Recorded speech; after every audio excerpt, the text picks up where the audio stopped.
Hey guys, this is Todd, and welcome to the Do Different podcast. I got a great guest again today. We've got Butch Phelps with us.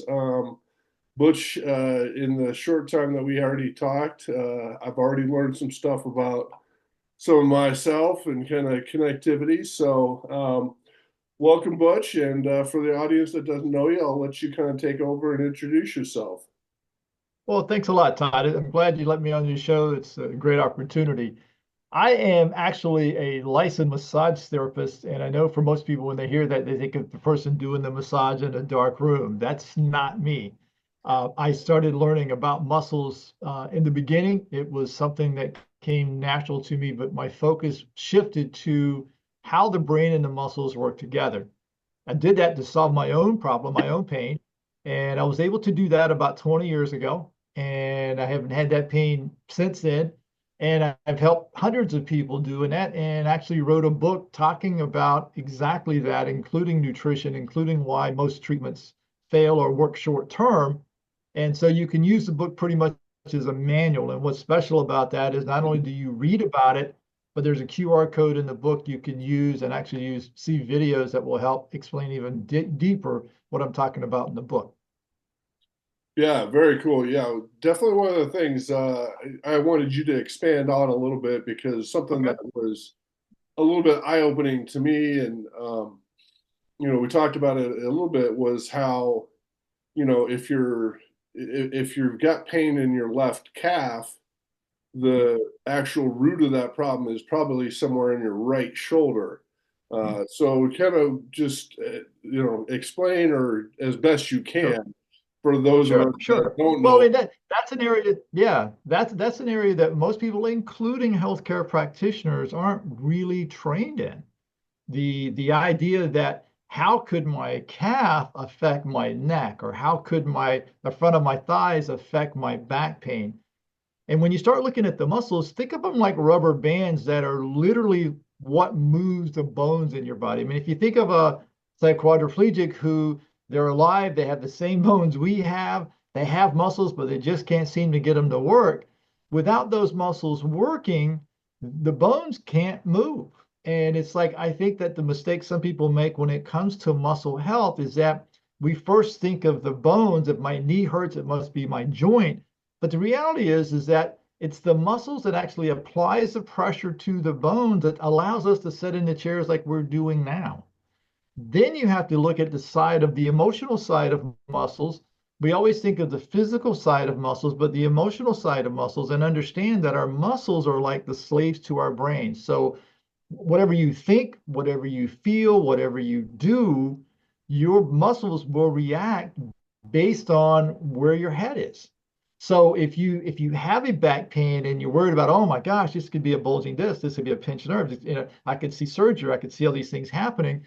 That stress literally will put the muscles in the fight or flight response, which will tense the muscles, which can literally make the pain worse than it actually is.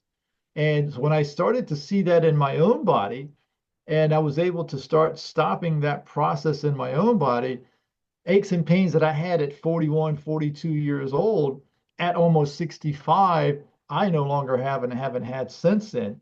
And then I started teaching people how to do that. And the idea that, everybody wants to go to a therapist, they want to go to a physician, including people who come to me. And what they really want is me to put my hands on them as if I was Jesus and heal them from pretty much the dad. You know what I'm saying?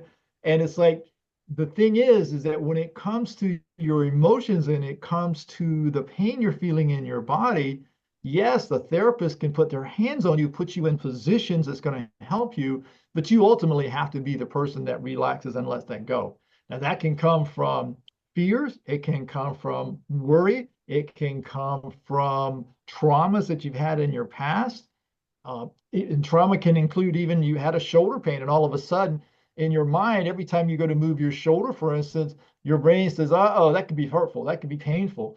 And all of a sudden, then it tightens the chest muscle and prevents you from doing that. And what happens from us as humans is we say to our friends, I just can't lift my arm anymore. I'm 42. I can't do that anymore.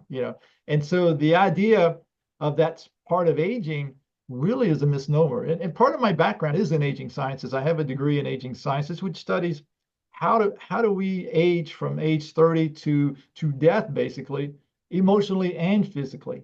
And it's that emotional side that becomes difficult because from a healthcare situation, people are a little worried about combining, psychiatry, or not psychiatry, but the emotional side with the physical side, because they think you're bringing in psychology with physiology, which you are, because that's who we are. Well, and I think, a lot of people that, we've all heard it from different people or whatever. They'll talk about, I hold stress in my back or I Yeah. hold stress in my shoulder. And I think, a lot of what you're talking about is, okay, you need to deal with the emotions of what's causing the stress and how that's helped. And then alongside, you've got exercises that can then obviously, help them alleviate what has become a pain of their own creation, essentially. Mm-hmm. Mm-hmm. In Uh, many ways, yeah, in many ways. yeah. So, with working with you, I mean, and correct me if I'm wrong, but it sounds Sure. a lot like, um, once people start to get these basics, they can kind of self-diagnose and Yeah. work themselves through it, obviously with Yeah. some questions and answers or whatever stuff Mhm. like that. That's exactly right. One of the simple tests I always teach my clients, the ones in person as well as the ones online, is that, let's say you get up in the morning, you get up out of a chair after sitting for a while, your back feels stiff, but if I move around a little bit, it starts to ease up and go away until I sit down and get up again, and it happens all over again. And the thing to think about is that in a case like that, people assume that you have a back problem. 99% of the time, you have a thigh problem that shows up in the back. So in other words, the front of your thighs or your inner thighs can be tight. And when you start to stand up, instead of your pelvis coming underneath you so that you take the compression off of your spine, the pelvis actually stays tilted forward because of the thigh muscles pulling it forward. That causes compression on the backside on the long term, but on the short term, nobody wants to stand up bent over. So we will contract the muscles of the lower back to pull up. So if you think of the muscles on the front side as a rubber band, and you're literally using your back muscles to pull against that, those back muscles can only hold that contraction for so long before they go into a spasm. And then you have back pain. Hmm. And so what I try to teach my clients along the way, and of course it's always a learning process. I learn every day, and I've been doing this for 20 years, okay? But it's the thing is you start to relate to how we balance front to back, side to side. When it comes to muscles, what you'll find is wherever the pain is most of the time, and I'm talking 99% of the time, the cause is going to be on the other side. So your brain always keeps your head in balance so that you don't fall down. So if the muscles on the right side of my hip starts to tilt my torso more to the right, then on the left side, the brain is going to contract that to bring me back up straight so I keep my balance so that I don't fall down. The muscles on the left side will go into a spasm, creating pain, and everybody will go to the left side because that's where the pain is. But the Hmm. true cause of that is back on that right side. And Yeah. that always blows people's mind when I talk about that. Well, because I think just as humans, it's counterintuitive, right? It's like, Yes. no, my right hip hurts. I need you to work on my right hip. And then Yeah, you start talking about their left shoulder, and they're like, oh, exactly. hold on. Did you hear a word I said? So, Exactly. but it makes sense with how you explain it, and Yeah. the body always wanting to balance itself out and Yes. keep a center that it's Yeah. going to compensate on one side when it feels something on the other. So, Exactly right. now with doing this for 20 years, what are some of the most, I don't know, some of the most common things that Yes. that you deal with and that you see on a kind of a daily basis? Oh, that's perfect. It's a great question. Number one is back pain. Low back pain is the number one reason people go to doctors in America. rarely do I find a problem in the lower back. I usually find the problem in the thighs. I can find the problem in the calf muscles. And I always laugh because sometimes people will come in and it's like, well, my back feels better, but you never even touch my back. And I'll laugh and I'll say, this is what I meant in the beginning when I said it's probably not your back. That's a very common one that I see. Plantar fasciitis, the pain in your heel. People get that a lot. You'll see them put things in their shoes and they're wearing special shoes because they think the problem is in the heel. The problem is actually in the upper calf muscles just below the knee. Now, a lot of times people think of a calf muscle as just one big muscle, but it's actually four muscles because the calves controls your foot vertically, laterally for balance, and rotationally. And so when any of those four muscles get tight, you'll have pain in the heel, especially when you try to bend your body forward and your ankle forward. You're extending those calf muscles, which comes down underneath that heel, and it causes pain. And then what it was named for was the plantar fascia muscle that runs in the arch of your foot. And that muscle does get tight. That's a fact. But it's getting tight because the calf muscles are tight and overworking that arch muscle. But everybody goes to that arch and to the foot. They'll put heel pads in, orthotics in, and so forth to try to stop that. You can usually stop that in 2 to 5 days when you do the calf stretches correctly.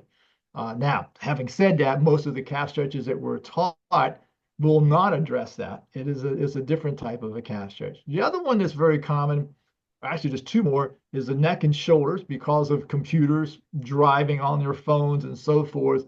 And they'll get pain on the backside of their neck and down between their shoulder blades. And again, people will have that treated on that side, but the outside chest muscles, the front of the neck, becomes tight. And then that pulls the head forward, which increases the compression between the shoulder blades. So your head weighs about 10 to 12 pounds. Every inch it leans forward, the pressure between your shoulder blades increases by 10 pounds per inch, which is a lot. You're 2 inches forward, you got 35, 40 pounds of pressure back there. The outside chest muscles causes the shoulders to round in, which again causes the head to go forward, and then it just goes south from there. So I always work on the front side. And then finally, the last one is elbow tendonitis. It's right up usually a golfer's elbow or tennis elbow, whichever that people will call that, but it's elbow tendonitis. And one mistake that I found, in fact, I've had 2 or 3 doctors in town that anytime you get someone with elbow tendonitis, they just hand them my card and send them to me.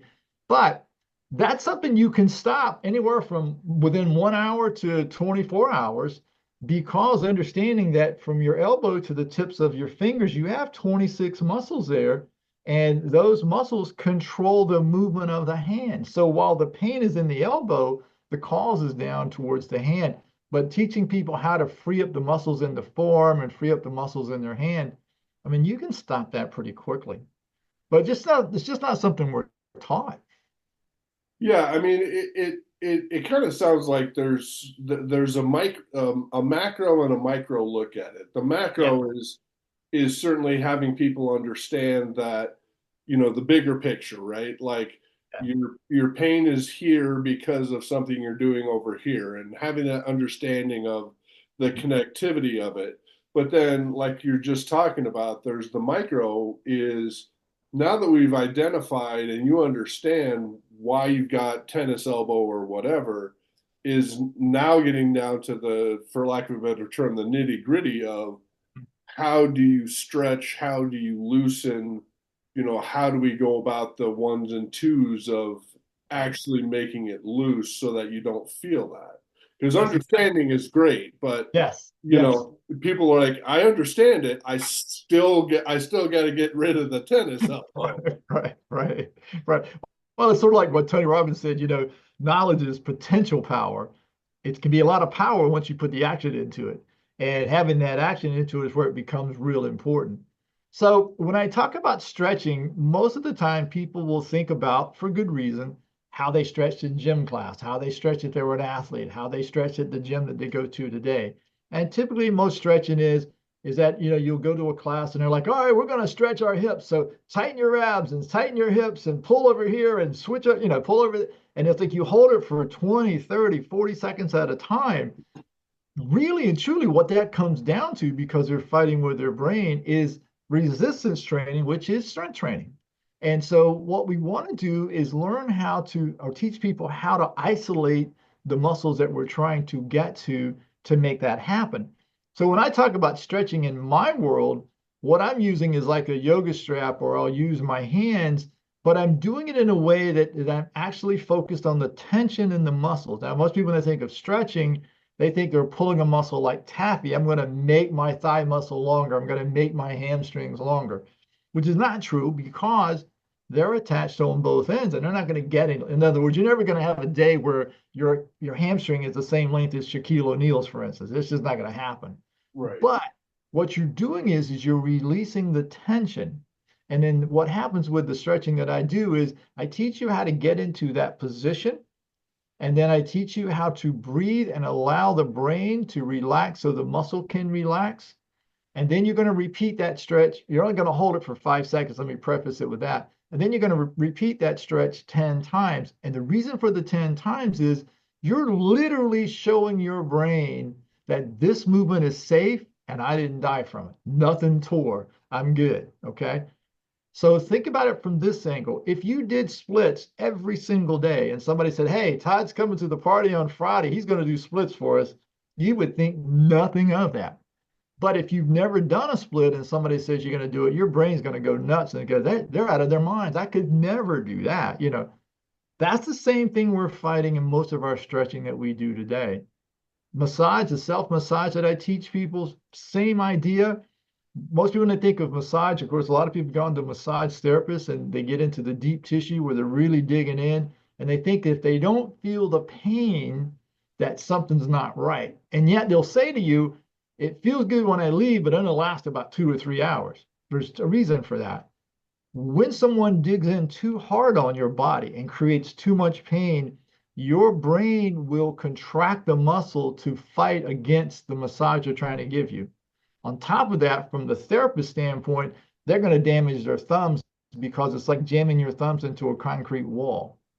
The reason it doesn't last very long is that as they apply that pressure, the brain feels the pain, contracts the muscles fatigue out, and then once they finally let go, the pain comes right back. And that's where they lose out on. So what I teach people is how to use your hands, how to use a tennis ball against the wall on your back and your hips and then the process of the breathing out and allowing the muscle to let go. Not maximum pain, but when you first feel it, stop, breathe, and allow it to let go. So for the new ones who come in with me, they're like, well, this doesn't feel like I'm doing a whole lot. And the problem that I have is that with them, and we work through it, they don't understand how to relax and let go with their body and their muscles. And their brain plays a massive role with that. Yeah, and it's probably some preconceptions as far as like you're talking about with the massage, like, you know, I don't want the tickly massage, I want the deep tissue, and Right. their preconception is it's supposed Yeah. to be uncomfortable and they're supposed to experience some pain. Whereas you're kind of teaching the opposite, where it's like, look, if it's done right, it Yeah. might be uncomfortable, but that's Right. because we're doing it the right way for the first time, maybe in your life, Right. actually is going to help you. That's true. That is true. And it's like, when I do the show them self massage or I do self massage on them, and I'll say to them, it feels like I'm standing on you for sometimes with the pain because when a muscle is really tight, it's hypersensitive, very sensitive, and just a light touch. And the first time somebody did it to me, I thought the guy was standing on my back. I was like, oh my God, this is really hurting. And what I learned from that was that he was barely up touching me at all. And I was like, that's insane. But once you figure that, understand it and figure that out, when you can then take your hand like on your thigh and you start to press and you feel some discomfort there, stop right there, breathe. And what you'll find is as you breathe out and let your brain and muscle relax, that pain will dissipate. And you're like, oh my God, I can press as hard as I want. I don't feel anything. A minute ago I pressed and it was killing me. Hmm. It's a funny thing. I mean, but the mind plays such a role with that, and we just don't teach enough people how to do it. The other side of the coin is again, people come in and they're looking for somebody to touch them and heal them or give them a pill or give them an injection. And you got to keep in mind you've got to be a participant in that. Yeah. So just last couple things. Yeah. And I don't want you to be like, the predictor or whatever, but Yeah. if you look at like those four items that you talked about that are most prevalent, the back, Yes. plantar, the shoulders and stuff like that. By someone seeking someone like yourself out who Yes. truly understands it and gives them those exercises and that understanding, what percentage would you say of people that experience those symptoms, or whatever you want to call them, Mhm. what percentage of them can actually be helped without going to extremes or without wearing the orthotic, weird Yeah. boot things and stuff like that? Yeah. That is a great question. I always say to people there are four stretches that if we did on a daily basis, I mean, think of a dog or a cat, they stretch every day, several times a day. If we did the four stretches, the calf stretch, the quad stretch, which is the front of the thighs, the outside chest muscle, and the front of their neck, they would find that more than probably 50 to 60% of their daily chronic aches and pains would probably go away. Now, when you get to the elbow tendonitis, that's another one you can throw in as well. If you're using your hands a lot for things, people like dentists, people who drive, people who are on computers, surgeons in general, they're using little tools, tightens that up as well. But those four major ones, the calf, the quads, the outside chest, and the front of the neck, because 99% of what we do, we lean forward all the time. And that's an area that once we solve those areas, most of the pain you feel in the back of your neck, between your shoulder blades, lower back, and into your feet would start to dissipate. And you would find that most of that would go away. And I've seen it every day. And I work with people who up to age 95, 96 years of age. I've seen it work with them. I've seen it work with people who have had knee replacements, hip replacements. It's not a miracle. I mean, and people sometimes look at it and go, this is like a miracle. This is amazing, And it's like, it's not really a miracle. It's just understanding how we work and you being willing to put that time in. And so for me, when I work with a client, I always say to them, give me 3 1-hour sessions with you if you're coming in office or online. And if you do that, then what happens is that you start to develop a mindset shift. And as you get into the habit of doing these stretches and self-massaging on a regular basis, you'll start to lose those chronic aches and pains. Now, when I talk about doing this on a daily basis, I'm not talking about spending an hour and stretching every muscle in your body. You don't need to do that. But if you get up first thing in the morning and you do those four stretches, for instance, those four areas, and before you go to bed at night, you'll be amazed at how much difference you'll feel the next day because as we go through our day, obviously everything we think, feel, and do affects us. But what most people miss is when you go to bed at night, you have a dream, you will tighten your muscles from your thoughts in your dream, and you're just laying in your bed, you see, Mhm. from the mental aspect of it. So those are the things that I start them with the basic stuff, getting them ready so that we can get rid of the aches and pains that they have. And then if they choose, we can build out on that some. And I like to get it to a point to where throughout their day, they're sitting at a stoplight, they can stretch their neck if they're sitting at a red light, or they can be talking to their friends and work on their forearms. I mean, I gave a talk in front of 100 people one night. I'm working on my forearms, and one of the people in the audience said, well, what if we don't have time to do that? And I said, I understand. I don't have time to do a lot of it either. That's why I'm talking to you on stage and working on my arm while we're talking. And that's the thing is I want it to develop into a habit that throughout your day, you'll just do those little things without really a lot of thought about it, and you'll keep your body in better shape. Yeah, and I certainly think that's where you and I are teaching and our coaching kind of cross paths is you focus a lot on, keeping it simple, Mhm. which is the at the core of kind of what I talk about is don't overcomplicate things. Make it simple. And like you're saying with people saying I don't have time for that, if you make it a priority, it's Yep, amazing how much time you have for it. exactly right. Exactly right. Whatever it is you want to accomplish, if you make that a priority in your life, because people say, well, if you put it in your head and you're thinking about it, things will happen. Yes, when you make it a priority, the people you need, the things you need will come into your life automatically. I don't care what it is you're focused on. It is just amazing when you do that.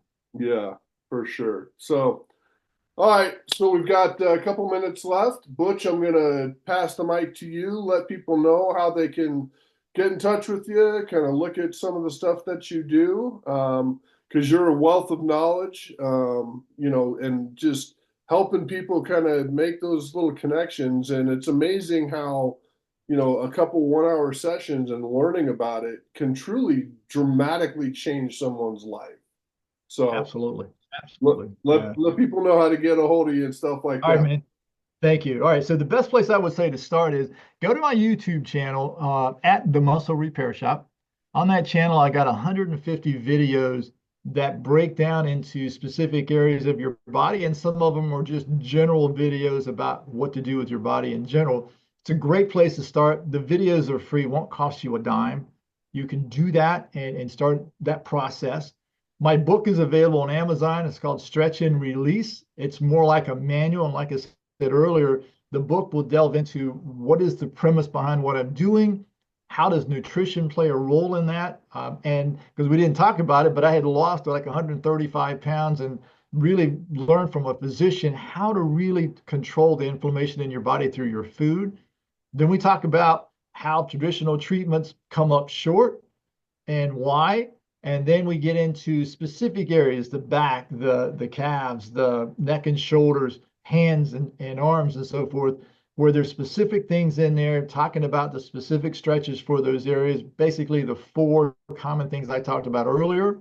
And there's a QR code you can go to and see the video. So not only you're reading it, but you're seeing it at the same time. And then finally, you can go to my website. If you're close by and you want to come in person, you can actually schedule an appointment, or you can contact me by email and we'll set up online where we can do things. I work with people from all over the world with that and get you started in the right path. The only tools you need are a tennis ball and an 8 foot rope or yoga strap. If you got those two things and you contact me, we can get you on the right road. That's awesome. And just for the viewing audience out there, all of Butch's contact information will be in the show notes. So if you scrambled and you didn't want to pause or return or whatever, it's all in the notes. So that'll all be there. But Butch, it's been fantastic. It's like I said, from the day that we first started talking till through today, it's just been eye-opening for me in terms of just learning a lot of those little things and those little connections. So I appreciate the time that you spent here with us today. Thank you so much for having me, Todd. This has been a lot of fun, sir. I enjoy talking to you. Yeah, absolutely. And for everyone else, this has been Do Different podcast, and we'll see you guys next time.